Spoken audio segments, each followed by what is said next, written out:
Hello friends, welcome to my channel. இன்றைக்கி நம்ம சேனலில் ரொம்ப சூப்பரான டேஸ்டான வெங்காயத்தை வச்சு ஒரு சைடிஷ் ரெசிபி தான் பார்க்க போகிறோம். இது இட்லி, தோசை, சாதத்துக்குன்னு எல்லாத்தோடுக்கும் சாப்பிட்றதுக்கு அவ்வளோ ஒரு அட்டகாசமாக இருக்கும். வாங்க எப்படி செய்யலான்னு பார்க்கலாம்.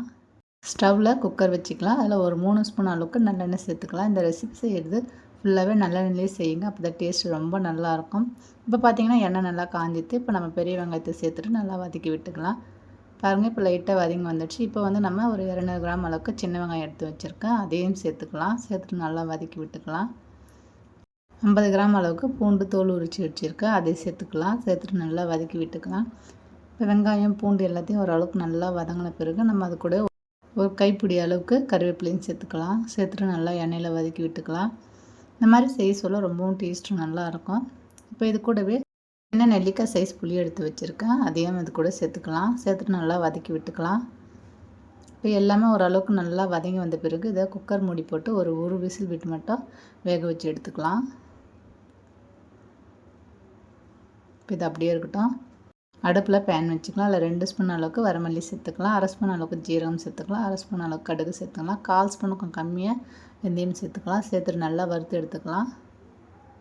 நல்லா கடுகு நல்லா பொரிஞ்சு நல்லா வறுபட்டு மணம் வரணும். அந்த அளவுக்கு நல்லா வறுத்து எடுத்துக்கலாம். பாருங்கள், இப்போ நல்லா வறுபட்டுடுச்சு. இப்போ இதை ஆற வச்சுட்டு மிக்சர் ஜாரில் மாற்றிட்டு இந்த மாதிரி நல்லா அரைச்சி எடுத்துக்கலாம். இப்போ வந்து பார்க்கலாம். பாருங்கள், ஒரு விசில் விட்டு வேக வச்சு வச்சுருக்கேன். இதை ஆற வச்சு மிக்சர் ஜாரில் மாற்றிடலாம். இப்போ காரத்துக்கு 2 ஸ்பூன் அளவுக்கு தனி மிளகாய் தூள் சேர்த்துக்கலாம். சேர்த்துட்டு நல்லா ஃபைனாக அரைச்சி எடுத்துக்கோங்க.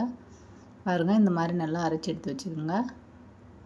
இப்போ ஒரு பேன் வச்சுக்கலாம். ஒரு 5 ஸ்பூன் அளவுக்கு எண்ணெய் சேர்த்துக்கலாம். இதுக்கு வந்து எண்ணெய் கொஞ்சம் அதிகமாக சேர்த்து தான் டேஸ்ட் ரொம்ப நல்லாயிருக்கும்.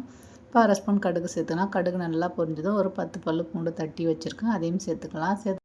ஒரு கொத்து கருவேப்பிலையும் சேர்த்துட்டு நல்லா வதக்கி விட்டுக்கலாம். இப்போ கொஞ்சமாக பெருங்காயத்தூள் சேர்த்துக்கலாம். இப்போ நம்ம அரைச்சி வச்சுருக்க அந்த வெங்காய விழுதை சேர்த்துக்கலாம். தண்ணி எதுவும் சேர்க்காதீங்க. மிக்சர் ஜாரில் இருக்கிறத ஒரு ஸ்பூன் வச்சுட்டு எடுத்து விட்டுக்குங்க. இப்போ எல்லாத்தையும் சேர்த்துட்டு நல்லா மிக்ஸ் பண்ணி விடுங்க. எல்லாம் எண்ணெயோடு நல்லா மிக்ஸ் ஆகிற அளவுக்கு நல்லா மிக்ஸ் பண்ணி விட்டுக்குங்க. பாருங்கள், இந்த மாதிரி நல்லா மிக்ஸ் பண்ணிவிட்டு இப்போ வந்து பார்த்திங்கன்னா அந்த தொக்குக்கு தேவையான அளவுக்கு உப்பு சேர்த்துக்கலாம். சேர்த்துட்டு நல்லா மிக்ஸ் பண்ணி விட்டுட்டு ஒரு மூடி போட்டுட்டு ஒரு 5 நிமிஷம் மீடியம் ஃப்ளேம்லேயே நல்லா கொதித்து வரட்டும்.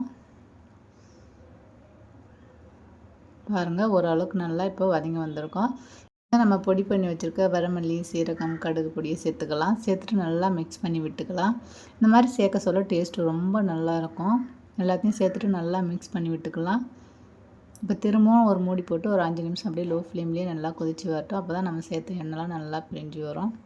இப்போ பார்க்கலாம். பாருங்கள், எண்ணெயெல்லாம் எப்படி பிரிஞ்சு வந்திருக்கு பாருங்கள். நல்லா சுருண்டு வந்திருக்கு பாருங்கள் தொக்கு. இந்த மாதிரி நல்லா மிக்ஸ் பண்ணி விட்டுக்குங்க.